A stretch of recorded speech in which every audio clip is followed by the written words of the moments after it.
Hello, my name is Dr. Daniel Tafarradi Baba. I'm PhD in epidemiology, and I'm from the University of Tennessee Health Science Center, Tennessee Clinical and Translational Science Institutes. Today, we will discuss study designs. Which one is the right for my study?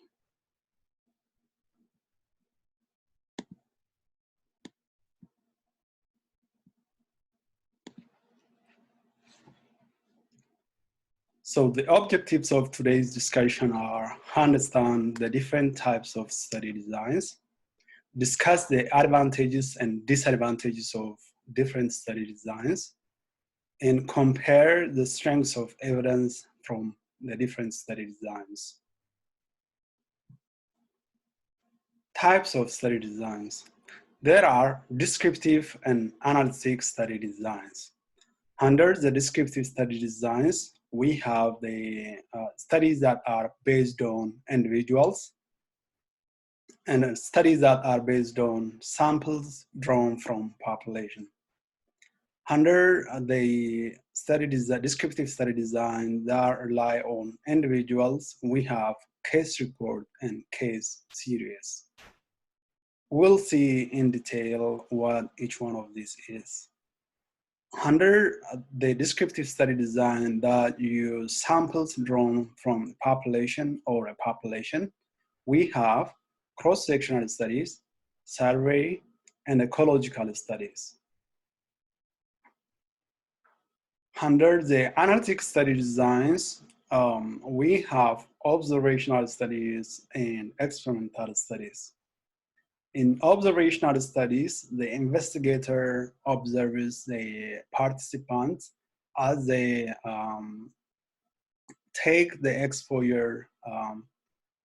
voluntarily take the exposure status, and the investigator does not assign the exposure to the participant. Under the experimental design, the investigator actively assigns the treatment or intervention agents. Under the observational study designs, we have case control studies, cohort studies, cross-sectional studies, and ecological studies. As you can see, the cross-sectional studies and ecological studies appear both under the descriptive study designs and analytic study designs. Under the experimental study designs, we have randomized clinical trial. Sometimes we also have non-randomized kind of clinical trials. We'll see examples of experimental study in greater detail in slides coming. Descriptive studies help to generate hypotheses, and they are used for healthcare planning and for trend analysis. Descriptive studies help to describe new or existing health events. They help to summarize prevalence of a health condition. When we say prevalence of health condition, we mean new plus old health event or health condition. Descriptive studies should answer the basic WH questions such as who is affected? Is that child or children? Is that an adolescent or adolescents? Is that the aged or middle-aged population? Who is affected? And gender and many other factors. What is the clinical manifestation of the condition? Where do they come from? And when did the disease start and how long it has taken? In descriptive studies, temporal relationship or the relationship between variables are often unknown. The temporal relationship between variables are often unknown. This means we don't know whether the exposure happened before the outcome or they are merely happening at the same time, or the outcome actually happened before the hypothetical risk factor. So temporal relationship between variables are unknown.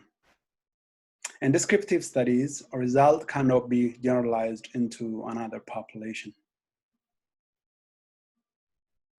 So descriptive studies are used to describe disease outbreaks. Disease outbreaks that happen like food poisoning and the likes. Common examples of descriptive studies are case series and case report. Case reports are extensive description of new health events about a single patient. A case report helps to describe a new health event or any procedure. The result cannot be generalized because we are studying a single patient. The condition might have happened just by chance. The condition might be due to the specific genetic makeup of the individual or environmental factor that is limited to that specific case. So result from a case report cannot be generalized. Case series are reports about multiple similar patients of usually a new disease or health event or treatment.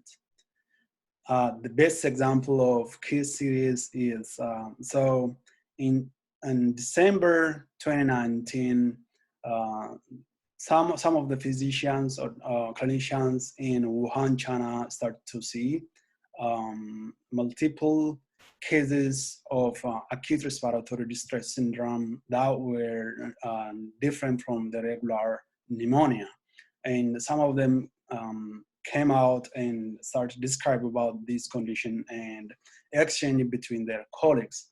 The government didn't want the image of the country to be tarnished, so they tried to control it, tried to avoid the news from getting out. And anyway, so the initial reports from the clinician who first saw the cases, the multiple cases, those kind of reports are case series.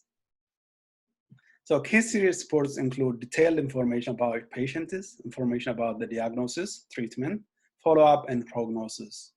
When HIV first emerged in around 1983 in Los Angeles, the clinician who first saw multiple patients with similar clinical manifestations and clinical histories, they documented the condition as case series.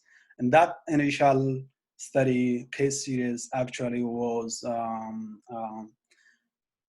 very important for the eventual discovery of the HIV as human immunodeficiency virus and the AIDS syndrome, acquired immunodeficiency syndrome. So case series are clustering on unusual cases in a short period of time that may herald a new epidemic. Case series helps to describe such cases. Blindness in newborn infants that were incubated with high ambient oxygen was first described using the case series by Terry in 1942.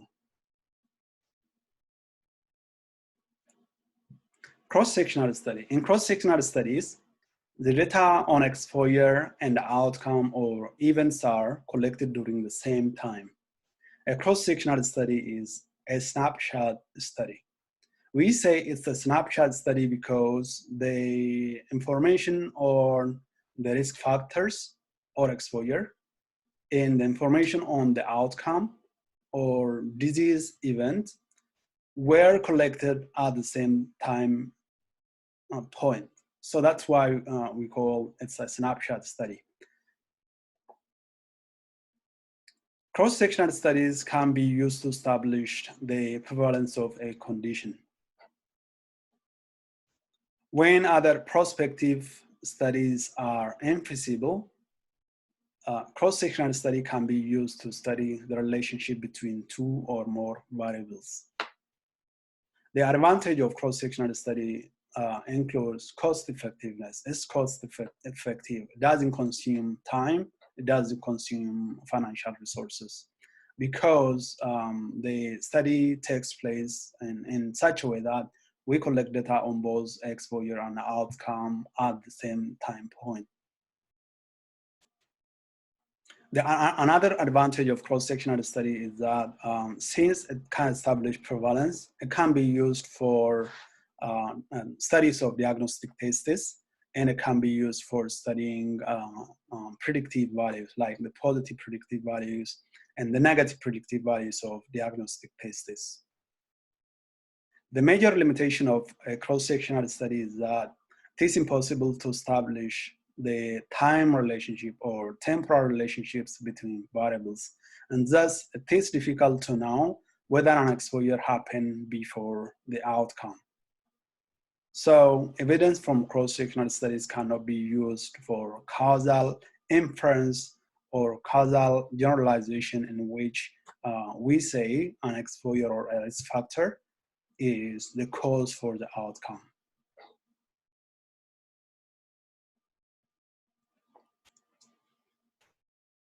Ecological studies. Ecological studies are studies in which the unit of analysis are populations or group of people. Examples of ecological studies are studies on the association between urban green space and mental health.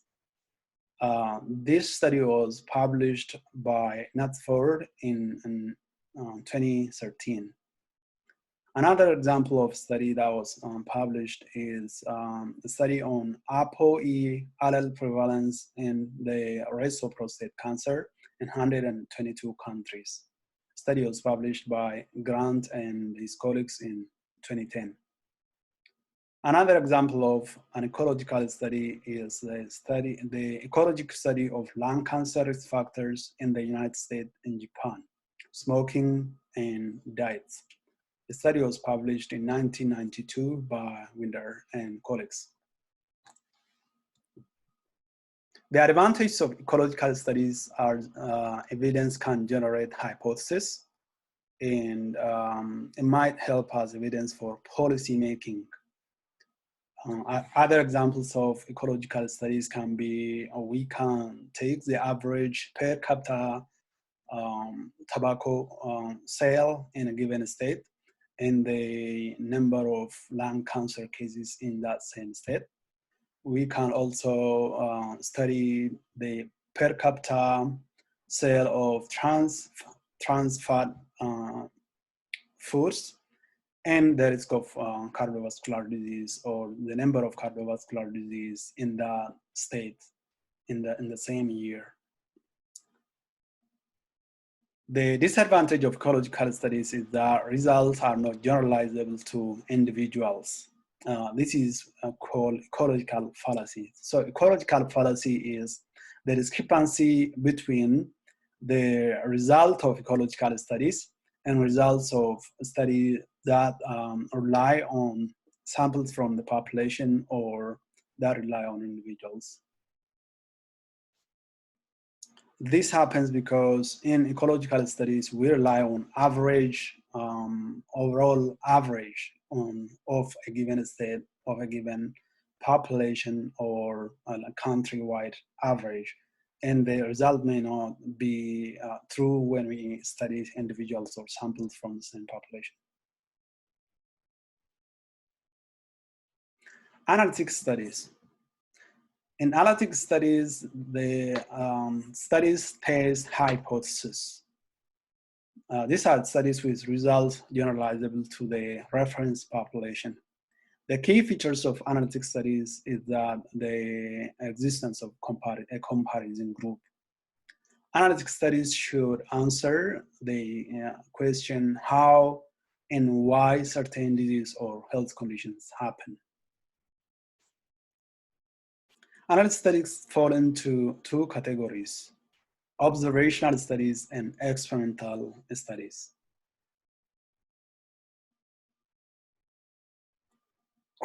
Case control study is one of the analytic study designs.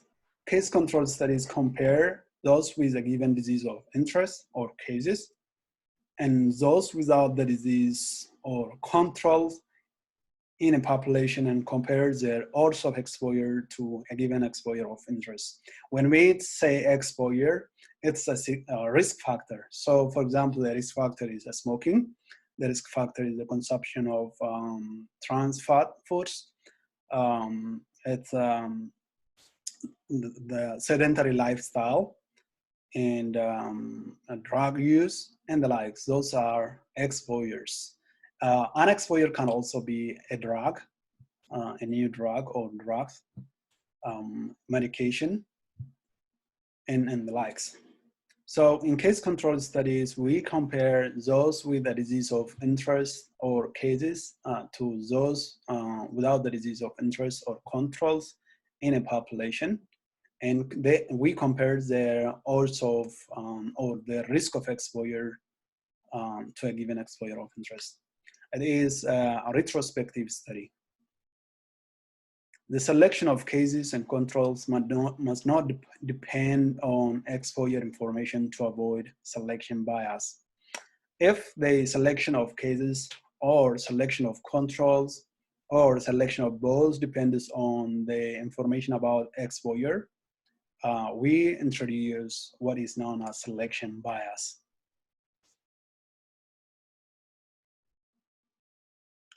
So selection bias results in distortion of the association between the variables that are studied. The advantage of case control studies is that it's very cost effective and appropriate for rare disease and health outcomes.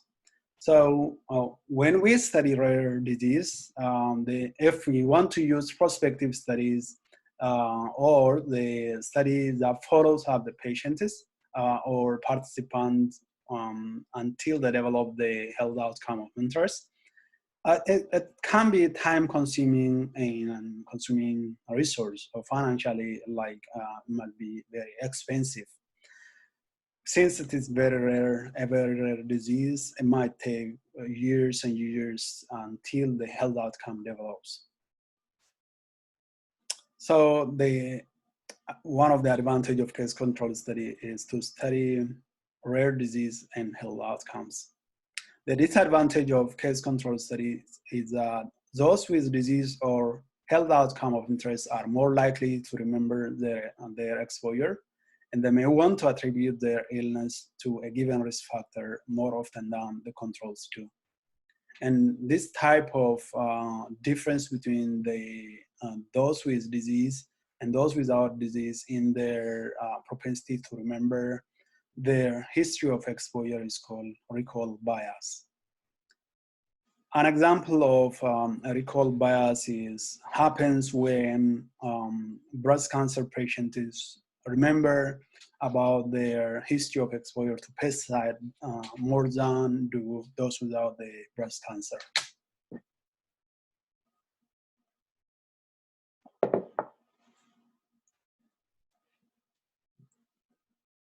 Nested case control studies. Nested case control studies are different from the typical case control study. The study base is a nested case control study. The study base is a large cohort study, which means we select our participant from a large cohort study. So in nested case control studies, we select all participants who become cases or those who develop the health condition, all of them from the cohort study. Sampling of controls in nested case control studies. We randomly select control from those at risk at the time of the case or from the risk set. In the next slide, we'll look at how the controls are selected in nested case control studies. So controls are time-matched to the cases. The exposure status of age is determined, but participants are not followed up into the future for development of outcome. Nested case control studies can be used to calculate an odds ratio as a measure of association. So the advantage of nested case control studies include cost effectiveness and efficiency. It's cost effective and efficient.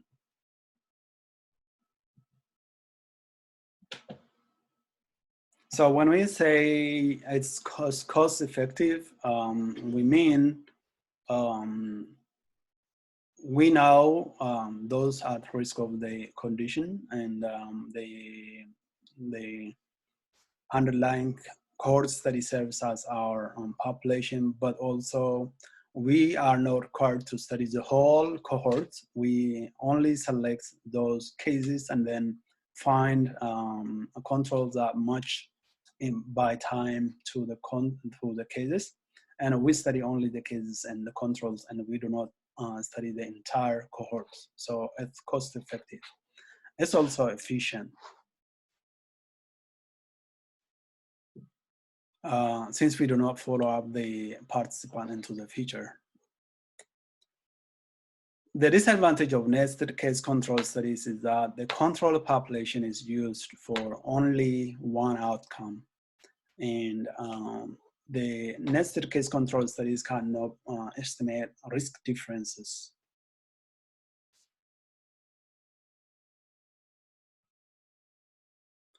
So this is a graphical presentation of nested case control studies. In this nested case control studies, we have an example of 1, 2, 3, 4, 5, 6 participants.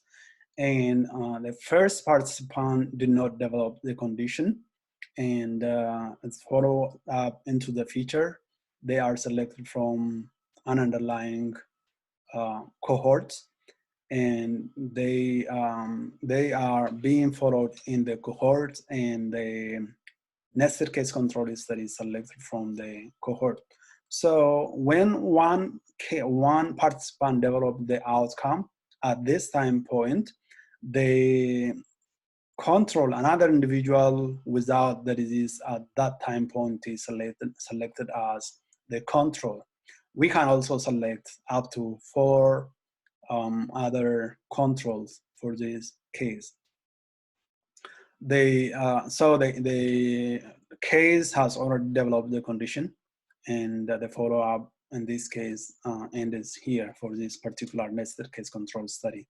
The control can continue in the study and become a case in the future, or as you see here, the participant is censored. When we say censored, the participant's follow-up ended before the participant developed the health event.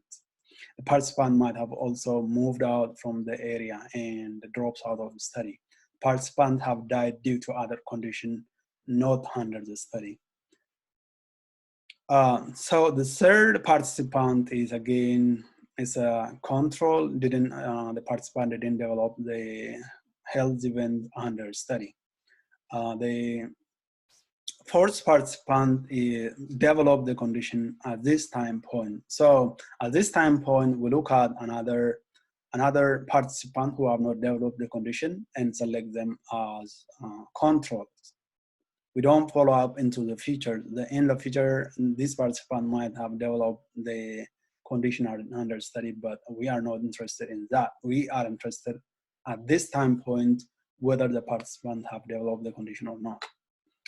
For the fifth participant, again, the participant has not developed the condition at this time point, but the last participant developed the condition at this time point. So at this time point, we select control for this case. And so this participant is taken as a control. So the legend for this figure is the blue one is for controls. The straight line with a vertical line at the end is censoring. And censoring means when a participant in a study leaves the study without developing the condition of interest. When we say the participant leave the study without developing the condition of interest, the participant might have been lost from follow-up. So there's no more communication between the participant and the investigators because either the participant stopped responding to communications, or the participant moved out from the study area and no more accessible, or the participant died due to another condition not under the study. And the red one indicates those who have developed the condition under study. So in a given cohort, about 120,000 participants were followed for 10 years, and 3,000 participants developed the condition of interest. The exposure information needs to be analyzed from blood sample collected at baseline. Analyzing blood sample of the whole 120,000 participants costs millions of dollars. Using a nested case control study, we include all the 3,000 participants that develop the condition of interest and select 1 to 4 controls matched to the cases on certain variables at the same time point as the cases were ascertained. We compare the odds of exposure among the cases and controls based on the blood of the cases and controls. The results from the whole cohort and nested case control are usually similar. So that is why we say nested case control studies are cost effective and they are efficient. Case cohort study. In case cohort study, we randomly select a proportion or some percentage of the whole cohort into a sub-cohort at baseline. And controls are not time matched to cases. This is what makes it different from the nested case control study. Nested case control study, we have a cohort and we include all the cases, all those who have developed the health condition of interest, and select a control at the same time as the case happened. So there is no selection of specific proportion of the whole cohort. In case cohort study, we randomly select a proportion of the whole cohort into a sub-cohort at baseline. And so we follow up the cases, we follow up the participant for the development of outcome into the future, unlike the nested case control study. And controls are not time matched to the cases, unlike the nested case control studies. The random sub-cohort should represent the whole cohort. All cases, sub-cohort cases, and non-sub-cohort cases are included in the analysis. The remaining participants in the sub-cohort become controls until they develop the condition, and become cases once they develop the condition. So the sub-cohort, in the sub-cohort, participants serve both as cases and controls, especially for those who develop the condition under follow-up. They until they develop the condition, they are controls, but when they develop the condition, they become the cases.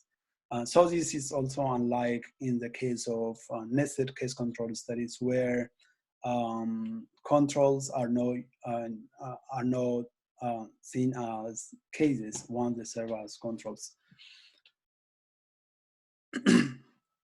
So a weighing system is used for handling the situation where participants serve as control until they develop the condition, and then become cases once they develop the condition in case cohort study.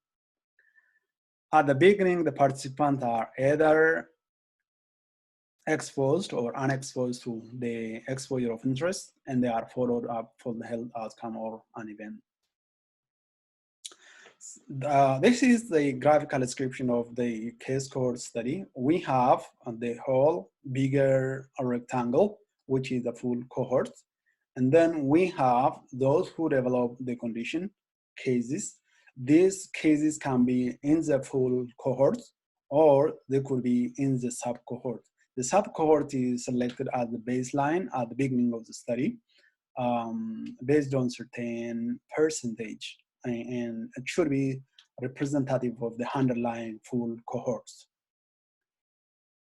Some of the participants in the sub-cohorts end up developing the condition, and so this is an overlap. So the cases or participant might develop the condition under study from the full cohort outside the sub-cohort, or they could be in the sub-cohort. The advantages of the case cohort are several. It can be used to study multiple outcomes. At least a prospective and temporal relationship is known. So we know that exposure happened before the outcome. And so it can be used for studying relationship between a given exposure or risk factor and a given health outcome. There is reduced information or recall bias because the study is prospective. The study is, so we know the exposure status at the beginning, and then we look forward to the future until the condition or health outcomes appear. From case cohort studies, you can calculate hazard ratio and risk difference. We said in nested case control studies, we can now calculate risk difference. Case cohort studies help reduce cost of a study as multiple outcomes can be studied and the portion of cohort is used. The disadvantage of case cohort study is that it is used to require a complex statistical analysis, but this is no longer a limitation because we have several statistical software and a statistical algorithm developed for studying these, the association between an exposure variable and outcome or outcomes in case cohort studies. It could be less efficient than case control study because in case cohort study, we study the outcome into the future. We follow up participant into the future. It's not really efficient for rare outcomes. Cohort study. In epidemiological observational studies, cohort study is the standard study design. So it's it can be better than the cross-sectional studies, case control studies, and the nested case control studies and case cohort study. Especially the cohort study is a standard type of observational study. So in cohort study, a baseline participants are either exposed to a given exposure or they are non-exposed. A cohort study is characterized by participants free of the health outcome of interest at baseline or at the beginning of the study. Participants are followed up for the health outcome of interest into the future. In cohort study, the researcher does not assign the exposure, but selects the exposed and non-exposed. Repeated measurements of exposure is usually required, specifically for continuous exposures. There must be a clear definition of exposure and outcome. And the same type of definition has to be used for all participants. So we cannot rely on gradients of exposures to say one participant is exposed or not, and use a different one for another participant. We have to rely on a clearly defined exposure definition and outcome definition. The outcome must be confirmed either by lab investigations, by medical team, by medical records, and other sources of evidence. A cohort study can be a prospective cohort, which means studying into the future. So we start from a time point and follow up the participant into the future. A cohort study can also be a retrospective cohort, which means the study has happened in the past. So like for example, a clinician observes their patient and record the health information, the exposure information and outcome information in the electronic medical records. And we go back in time and start to look at the relationship between the exposure at some time point in the past and follow up the patient up until certain time point until they develop a condition in the past. So the exposure and health outcome has happened in the past, but we know that the exposure happened before the health outcome. That kind of cohort study is called a retrospective cohort study. Prospective cohort study is where the investigators start to follow up the patients before they develop the outcome and into the future.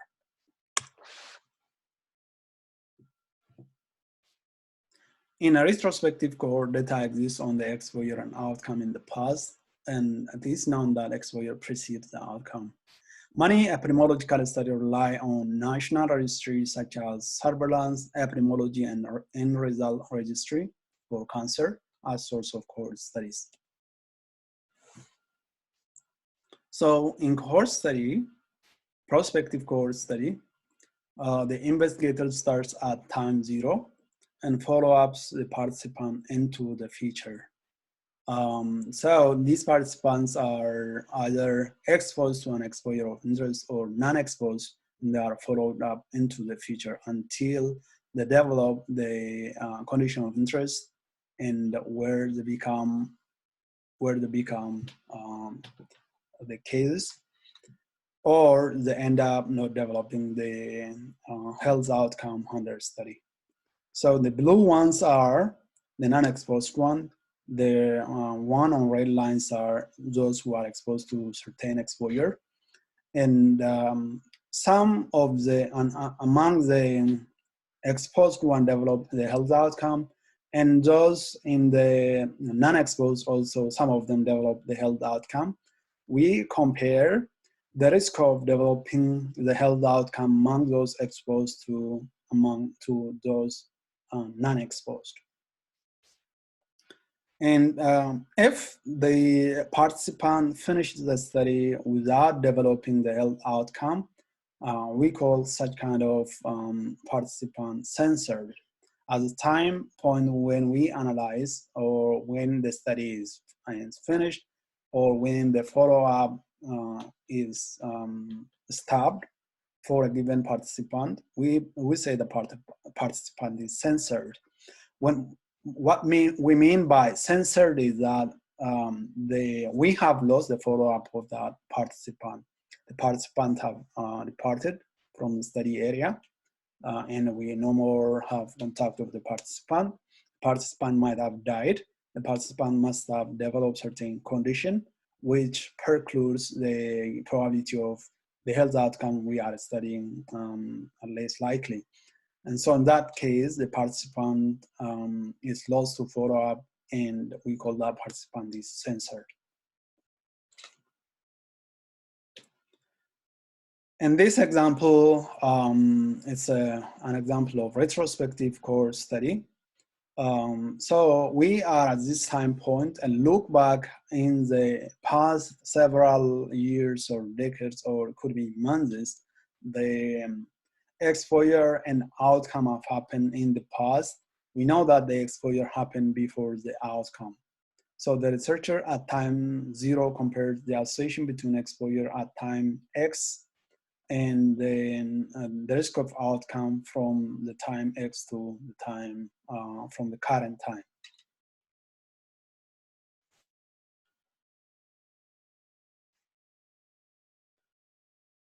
So cohort studies have generally several advantages. So the advantages for retrospective cohorts include the use of historical exposure. It's relatively less expensive, and there is a clarity of temporal relationship between exposure and outcome. And retrospective cohort studies allows calculation of incidence, and it's useful for studying outcomes with long induction and latency periods. So these are induction and latency periods are when a condition happens, and actually a given participant develops certain condition, but the participant does not show the clinical manifestation of the condition, And so until the clinical manifestation appear, it can be too long. If it is too long, it's usually difficult to study into the future because it takes an extensive period of time until the clinical manifestation appear, until we can have some certain hint about the patient being ill and do the diagnosis. And so it's difficult to study these kind of conditions into the future. And so retrospective cohort is suitable to study this kind of health conditions. Again, latency is where the condition stay dormant in the body for a long period of time. Again, the retrospective cohort can be used for studying this kind of health condition because it has already happened in the past. The disadvantage of retrospective cohort is that the researcher has no control over the design, and it's often difficult to get the exposed and unexposed group because this has happened in the past. The researcher has less control on the presence or quality of data, and it uses only existing data. So when somebody relies on data from the surveillance, epidemiology, and end result registry for cancer, you rely on the information that's already collected. Sometimes you might have exposure to certain condition, but you don't know, and then you have cancer patients, and you don't know whether the cancer patients have taken, so for example, chemotherapy, or they were treated only with radiation and with surgery. So if you are comparing those who have undergone surgery and those who have not undergone surgery, you never know whether they have taken chemotherapy. So it's usually like there is confounding, there is an information missing, and when relying on retrospective cohort study. So you rely on existing data, and the quality of the data might be not as desirable as the ideal. So retrospective cohorts less commonly allow the study of rare exposures. This is one of the disadvantages of retrospective cohorts. It's more vulnerable to bias as compared to prospective cohort study.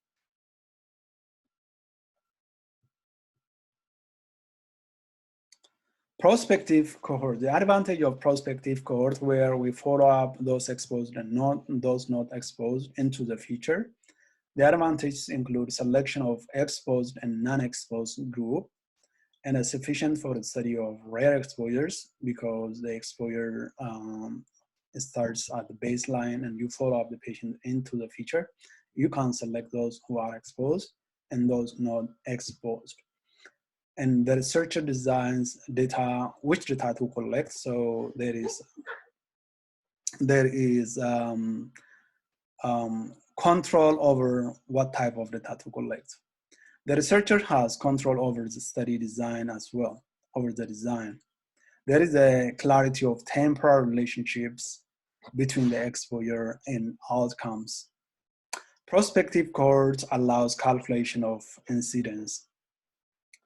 It can evaluate multiple effects of an exposure. Prospective cohorts is less vulnerable to bias as compared to the retrospective cohort study. The disadvantage of prospective cohorts is that it's time consuming and costly, and it's inefficient for rare outcomes, and it's inefficient for disease with long induction and latency.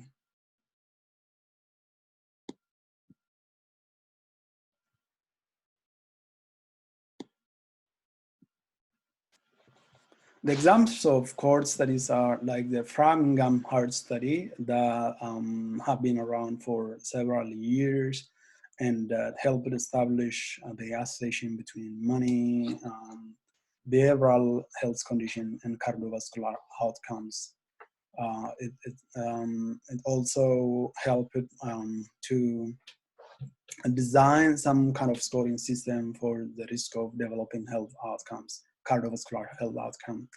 The health professionals follow-up study is, again, it's a study on male health professionals, and nurses' health study is the study that was conducted on female nurses and many other health outcomes.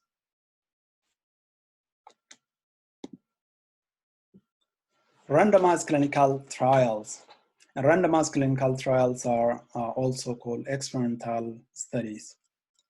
In experimental studies or randomized clinical trials, the investigator assigns participants into 2 or more groups that either receive or do not receive the treatment. The active manipulation of the treatment is the hallmark of randomized clinical trials. In randomized clinical trials, we have a source population, and the researcher assigns groups that selected from the source population into the treatment group, into the control group, following a random kind of allocation. The random selection of the participant can be by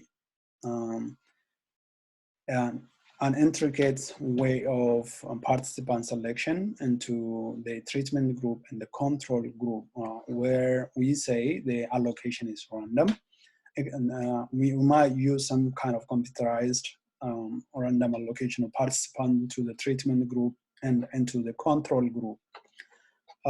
We might use a traditional kind of random selection whereby we give a number and name of write the name or the ID of the participant on a piece of paper and put them all in a hat and randomly draw those who go into treatment, those who go into control group. We might also rely on the computerized way of participant allocation into the treatment group and the control group, which is the most common in these days. So both the treatment group and the control group are either provided the treatment to the treatment group and placebo to the control group, and they are followed up for the safety of the medication, for the efficacy of the medication, or or the risk of outcome in those who are treated by the active treatment agent versus the placebo. And in the end, they are compared for the risk of the outcome to the control group or to the placebo group.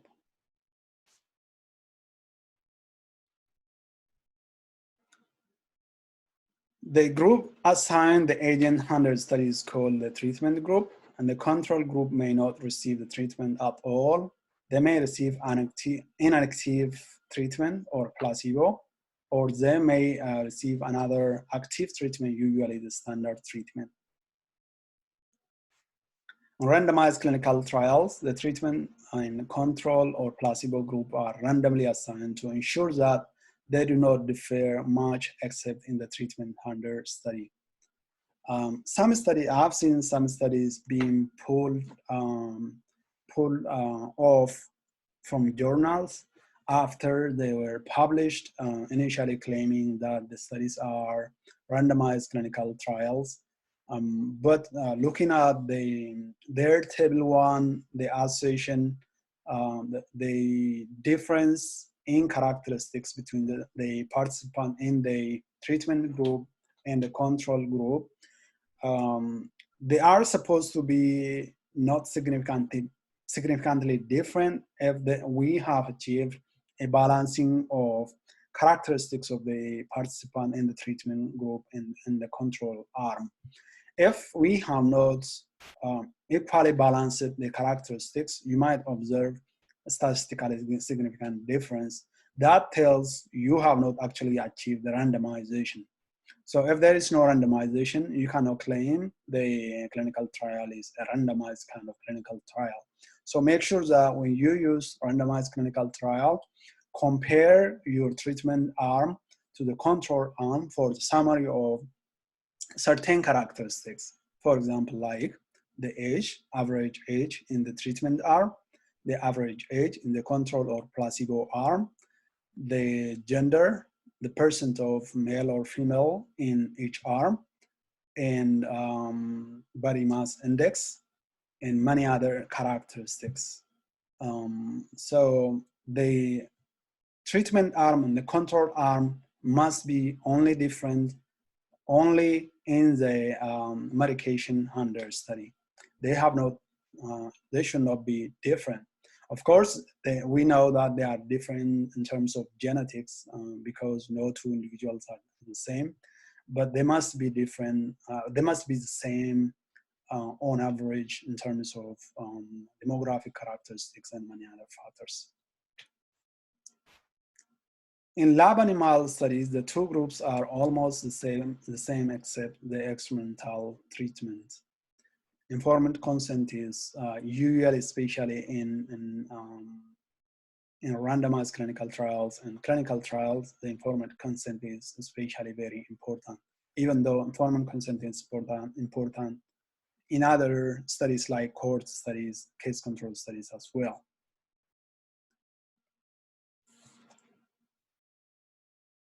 So the quality metrics of randomized clinical trials are clear eligibility or inclusion and exclusion criteria, randomization, treatment versus a placebo or control assignment, blinding, which means masking of participant and investigator about which group, which treatment has a participant being assigned, whether it is a treatment under study or the placebo.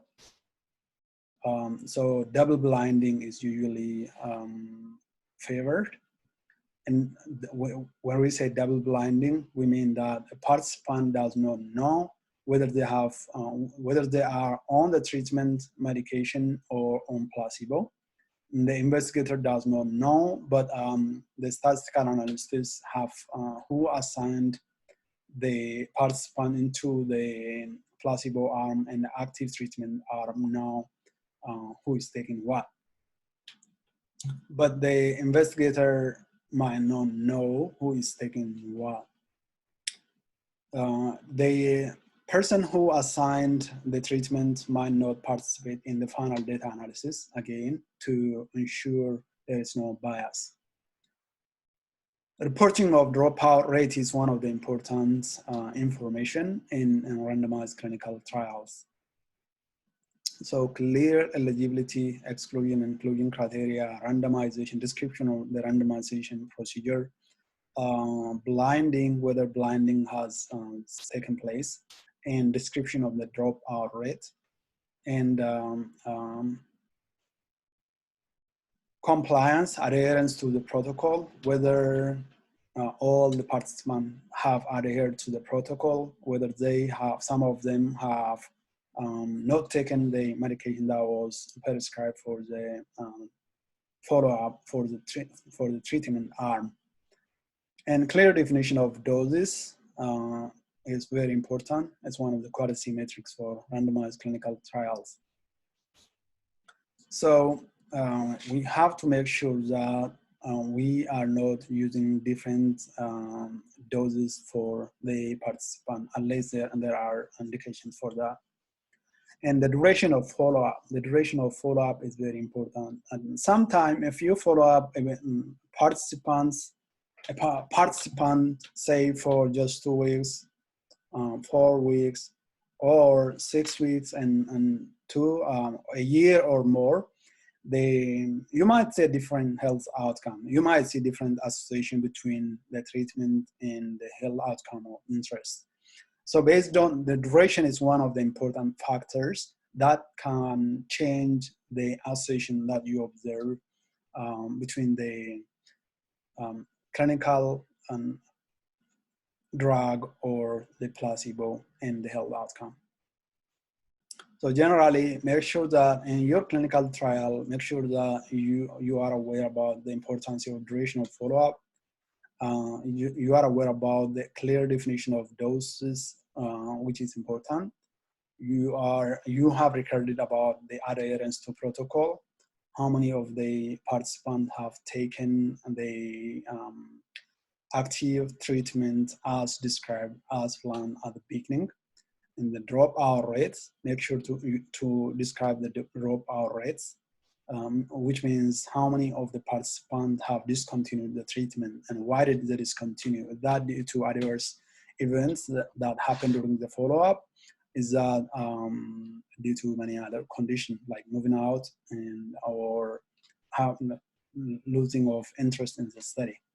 Make sure to have described blinding, whether the investigator and the participant have been blinded or masked of the treatment under study, what treatment they are receiving.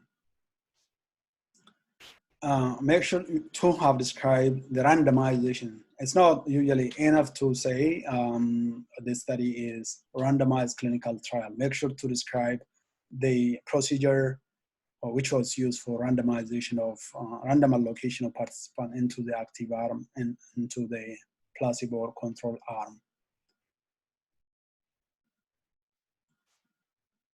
There are several types of randomized clinical trials.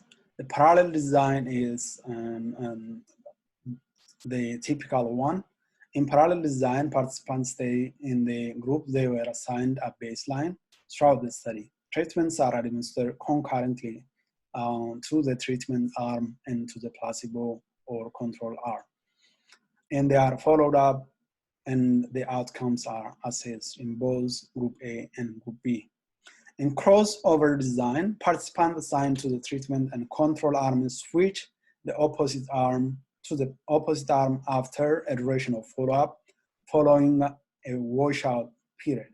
The washout period is the period where the effect of the active treatment and a placebo won out from the participant.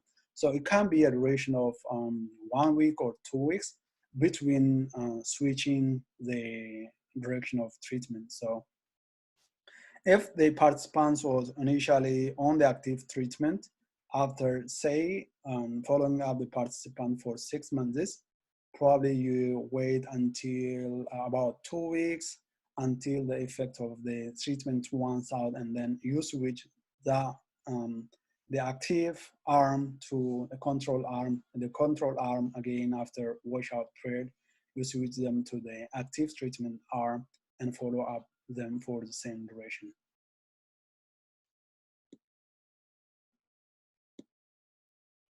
So in the crossover design, in the first, the treatment, the Group 1 are the treatment arm, and after washout, they become the treatment B, or they can be the placebo, and they are followed up. And the Group 2 are initially treatment B, or they are placebo. After washout period, they become the active treatment arm, and they are followed up for the health outcome.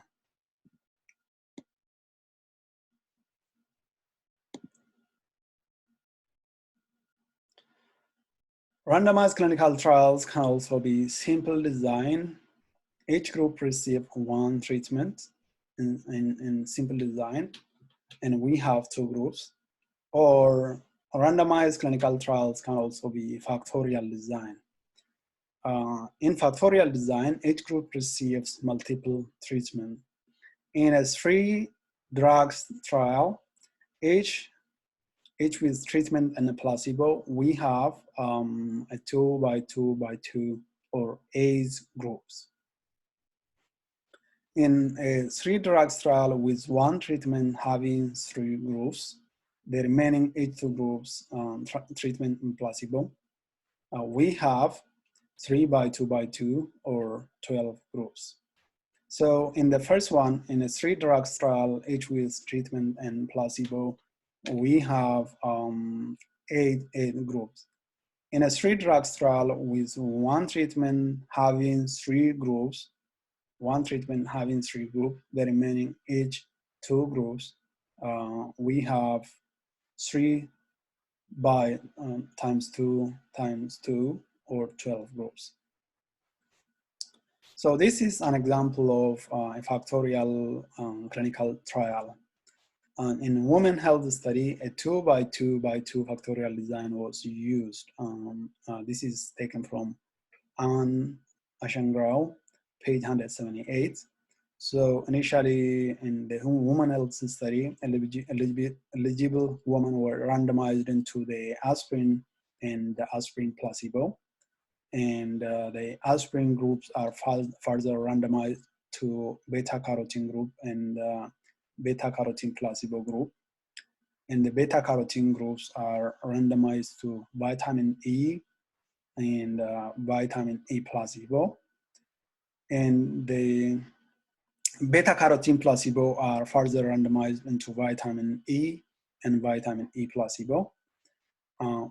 The aspirin placebo group are randomized into beta-carotene and beta-carotene placebo, and the beta-carotene are again randomized into vitamin E and vitamin E placebo. And the beta-carotene placebo groups are randomized to vitamin E and vitamin E placebo. So we have, as you see, we have 1, 2, 3, 4, 5, 6, 7, 8. So it's a 2 by 2 by 2 factorial design resulting in 8 groups. So for example, this group, the vitamin A group under the aspirin and beta-carotene are receiving vitamin E, beta-carotene, and aspirin. So they are taking 3 medication. And the aspirin group assigned to the beta-carotene placebo are receiving the aspirin, beta-carotene placebo, and either vitamin E or vitamin E placebo. In such a way, we have 8 different groups. And so one can compare one group on this arm, on the aspirin arm, to others on aspirin arm, or those who have received aspirin, beta-carotene, and vitamin E to those who have not taken aspirin, those who have not taken beta-carotene, and or vitamin E placebo.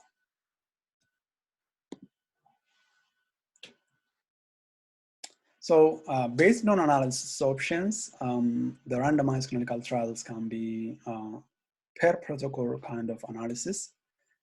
So per protocol analysis, in per protocol analysis, the comparison of groups that include only participants who completed the treatment originally assigned. And in the intention to treat analysis, we compare groups that include all participants as originally allocated after randomization. This means those who have been lost to follow-up are included in the intention to treat analysis based on their original allocation to the treatment group and to the placebo group. In the per protocol analysis, we only compare those who have completed the study. The advantages of randomized clinical trials are reduced bias, reduces confounding, and provides more scientifically rigorous evidence than observational studies. The disadvantage of randomized clinical trials are it's very expensive, it's time consuming because the study is followed up into the future, and it may be ethically challenging, especially if you say if we say the clinical trial involves a life-saving kind of treatment for cancer patients, and we know that the drug are effective, but we just want to do the clinical trial to adhere to the requirement by FDA and the likes. And ethically, it's so difficult for you to deny eligible cancer patients from taking the medication. At the same time, sometimes you cannot conduct randomized clinical trial. We cannot prescribe somebody to start smoking. You cannot you cannot assign a patient to start something or a treatment that we know is dangerous and will result in undesirable health outcome. So ethically it might be challenging. One of the disadvantages of randomized clinical trial is that it's difficult to get participants. But generally, randomized clinical trials is the best kind of gold standard kind of study, especially to establish a causal relationship between an exposure or an agent, treatment agent, and health outcome. So that's it for with the descriptive and analytic study designs. Another study is another study design in the meta-analysis. Meta-analysis is different in that the unit of analysis is not a participant, is not a single individual or sample drawn from the population. In this case, the unit of analysis is published studies. So in meta-analysis, meta-analysis is the aggregation of evidences from multiple epidemiological studies. Meta-analysis is conducted whenever there is no conclusive evidence. So when we say meta-analysis is conducted whenever there is no conclusive evidence, we mean that when several studies have been conducted about the topic of interest, and some of them tell there is no association between the exposure and outcome, while others say there is a positive association between an exposure and the outcome, while others say there is a kind of negative inverse association between the exposure and outcome. When such kind of inconclusive evidence exists, meta-analysis helps us to aggregate the result and give us pooled result on the association between the exposure of interest and the outcome. In meta-analysis, only studies using similar original designs are pulled together. So it's not appropriate to pool randomized clinical trials with a cohort study or with case control study. It's not appropriate to combine studies using cross-sectional studies with studies using case control studies. The advantage of meta-analysis is that it increases sample size and power. Since the sample size from different studies are studied in the same study, this improves our statistical power to detect if there is an association between exposure of interest and the outcome. Meta-analysis helps to aggregate evidence. The disadvantage of meta-analysis is that it is difficult to adjust for covariates. Another disadvantage of meta-analysis is publication bias. The publication bias is that in most of the cases, researchers want to publish when they observe an association between the exposure of interest and the outcome. And sometimes when they observe in line with their hypothesis. Sometimes when they don't observe a significant association, or when they don't observe the association they hypothesize, they might just trash their studies. And so studies that does not observe an association, studies that observe an opposite direction to hypothesis end up not being published. And this results in only studies that found significant association being published and resulting in publication bias. And so when we do the meta-analysis, it could be the aggregation of results, only favorable results that are out there and published in journals, disregarding the studies that have not found an association and end up being thrown away. There are statistical techniques for detecting whether publication bias exists in meta-analysis or not. The disadvantage of meta-analysis is that conclusions are susceptible to methodological qualities. So some studies might be very good, others might be poor, but meta-analysis, they are all combined and you get one single estimate with confidence intervals. So the methodological qualities of studies, the original studies are, they affect the quality of the end result. So traditionally, there are hierarchies of research evidence. Of course, there many things can be said about this, but generally, the systematic review and the meta-analysis, especially systematic review that involve this meta-analysis, are at the top in terms of strengths of evidence. And especially if the meta-analysis involves randomized clinical trials, these can be justified. The evidence from systematic review and meta-analysis should be at the top. And actually also, like you said, it depends on the qualities of the studies that were included in the systematic review and meta-analysis.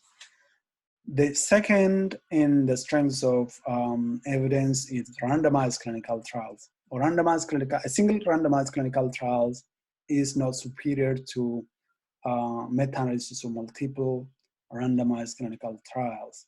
And also, if the meta-analysis of several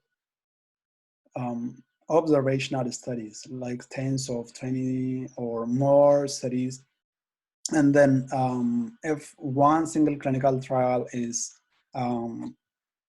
gives a different kind of annexation, the clinical trial needs to be repeated and to say actually the association is different from the one that's obtained by the meta-analysis. Next to the randomized clinical trial and strengths of evidence are core studies and case-controlled studies, cross-sectional studies, and the last ones are the case series and case reports. Some have published a different view of the hierarchy of research evidence. So under A, we have systematic reviews and meta-analysis. It's the same as the one that we saw in the previous slide. In B, we have the systematic review and meta-analysis chopped off the pyramid, and we have the randomized controlled clinical trial cohort, the case control study design, and case series and reports, and the systematic review and meta-analysis in the C are the lens through which we see the randomized clinical trial, the cohort studies, case control studies, and case series or reports. So this is the most recent consensus about the strengths of the strengths of evidence, research evidence, and this was published by Murad and colleagues in BMJ journals in 2016. So which designs are right for my study? If you are describing a new health event or events, you may use case report or case series. If you want to describe disease prevalence, you may use cross-sectional study design. If you want to study the predictive values of diagnostic tests, you may have to use cross-sectional design. If you want to generalize your results, consider case control cohort or randomized controlled trials. Control study is suitable for a study of rare outcome or disease. Cohort study is suitable for study of rare exposures. Randomized control trial generate the strongest evidence of causal relationship. Thank you very much for attending. If you have any question, please reach out to us through the Tennessee Clinical and Translational Science Institute. Our website is at https://tnctsi.uthsc.edu/. You might also give me a call at 901-448-1217. Our cell phone at this moment is 856-612-7064. You might also reach out to me via email. You can email me at dibaba@uthsc.edu. Thank you very much, and stay safe during this corona pandemic. Hope it will be over soon and we get back to our routine and we can meet face to face and engage. You can ask questions. Thank you very much. In the future, I hope I will come again and probably I will present on the meta-analysis and systematic review. Thank you very much.